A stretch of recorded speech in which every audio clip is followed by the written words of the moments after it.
There's nothing to call. What are you going to do about this moment? I don't think we ask ourselves, let's be perfect. Let's survive it.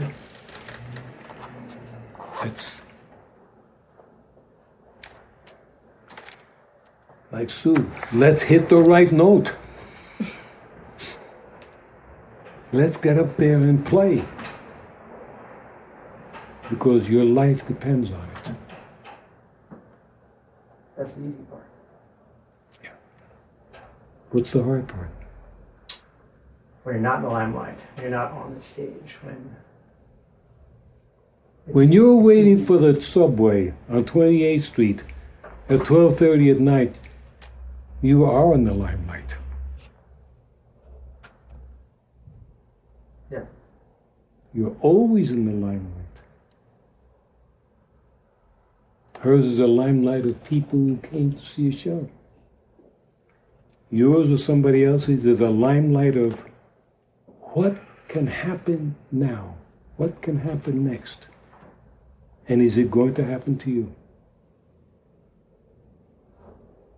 Is the girl of your dreams going to walk right down the block and you didn't see it because you were tying your shoelace? Gone forever. Have to come back another lifetime.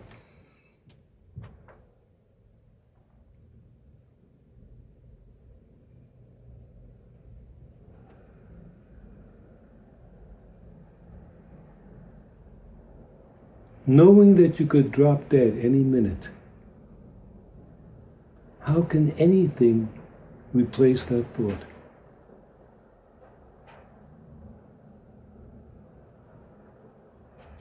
Yet it always does. I wonder why. Well, why do you think?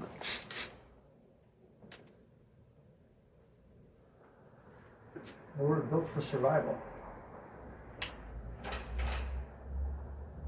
That's the first thing I thought of, but it doesn't really make sense per se. Okay. How does that help us survive, to be asleep all the time? It doesn't. I don't know why our default is to be sleeping. Why the great majority of everyone can't see, doesn't want to see. That's a good one. Don't want to see. Don't want to be reminded of that very uncomfortable truth. Did Al Gore say something like that? An uncomfortable lifetime or something? Deer is eating peacefully, something I see every day. Eating peacefully. And the smallest sound. He's looking. He didn't miss that one. He wasn't so involved in his dinner that he missed it. Because I think he's into survival. Who made that sound? What could it mean to me?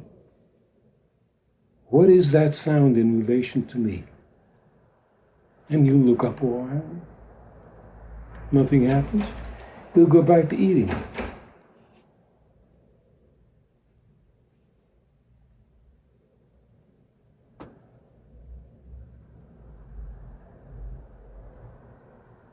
Try to think why we don't. And I go along with your idea, life is survival. I've chased an ant, a black ant. This guy will run for his life, run around things, run under the boards. He is really running for his life, and I'm trying to get him, and he's running for his life. He's very conscious that this huge thing that wears shoes is out to finish him.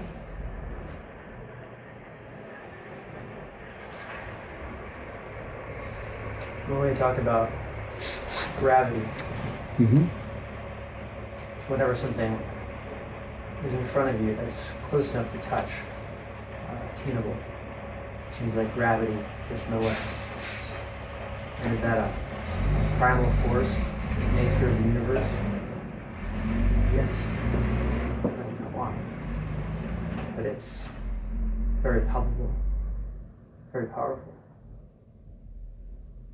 I don't know why people are sleeping, but it has something, I think, to do with the great gravity that they don't force themselves against it or think about how they can maneuver. What else is there to do?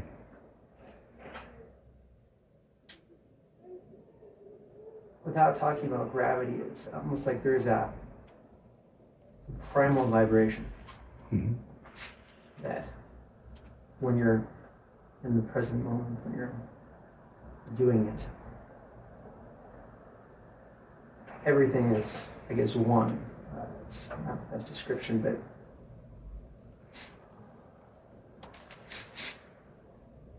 it is one with a universal energy. And I don't know how that incorporates into, well, I guess it did. Always feeling like you're about to die.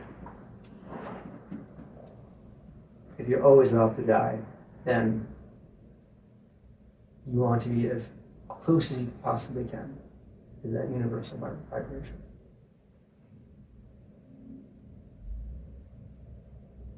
But I don't know why everyone's asleep. What? I don't know why everyone's asleep. I just know what we're up against. One explanation is that there's a field of power encircling the world that I'm calling the spirit of gravity. The spirit of gravity lives on man's desperation, on man's unhappiness, on man's depression, on man's loss. The spirit of gravity has the power to, in a manner of speaking, hypnotize the human being so that he's not aware that he's food on the table for the spirit of gravity. And the spirit of gravity works through every aspect of their life to destroy their life as much as possible, so they can never feel power. Because when you feel power, I believe strongly that the spirit of gravity senses a mortal enemy that is saying basically, you are the spirit of gravity pulling me towards no power. I'm going to oppose you at every moment of my life. I am sworn to get you, and you are sworn to get me. And then let's keep this yin and yang going for as long as it goes. No, you will not take away my power. Goes for anybody. You will not depress me. No, you will not. You will not conquer me. Perhaps the most important thing I have to do in life is battle you.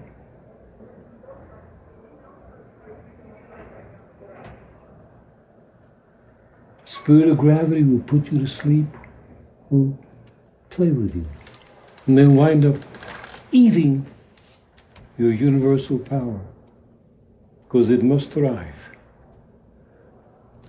And perhaps for some, the important task is to fight off the spirit of gravity that wants to seep away your power. I'm tired, it doesn't matter.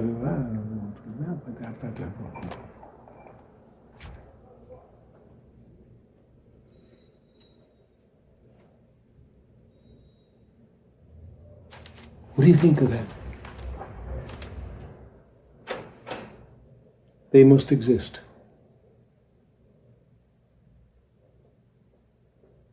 Your body depends upon your heart and your circulatory system for food. It wants to live, it wants to exist.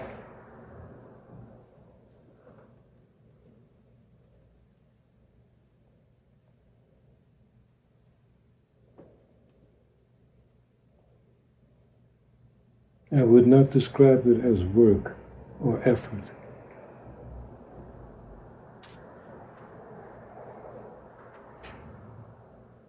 What did I do today to keep my heart beating? Very, very important. Did I do enough exercise? Did I work on my body in the physical center Did I work enough to try to get through this whole day, maybe be able to do it tomorrow?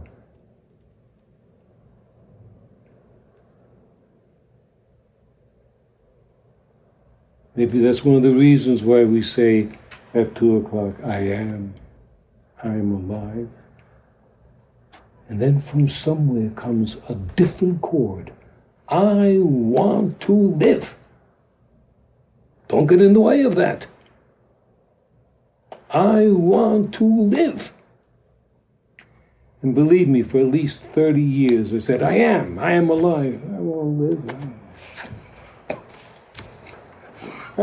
Yes, I want to live, yeah. What for? I don't know what for. But I did the exercise. We've mentioned chief feature so many times that I've really almost blurred on what chief feature is, but loosely speaking, it seems like the worst part of you is the chief feature.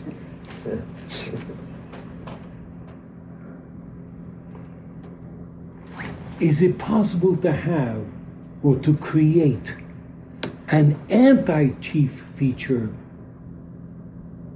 Another part, like your chief feature is, well, whatever you do, it keeps you down, it keeps you asleep, that's what makes you unconscious.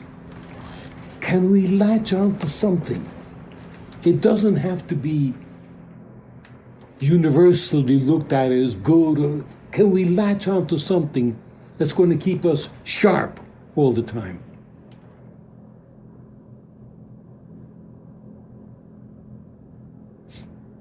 I haven't thought of it before. But at least in one of the ways I'm thinking this minute is I've latched on to this feeling that I'm this little dot walking around that could get squashed at any minute. And if I close my eyes, it's going to happen to me. So I must constantly be alive. But that bull is coming at me, at least in my feature, because there's one of the things that keeps me alive. That bull is coming at me, and when he reaches here, I better not be there. Other people may have other mechanisms, other ideas that keep them there. Maybe for this moment, you stop thinking about God and you've lost your contact, whatever it may be. What can you find in yourself that is going to really force you to be there?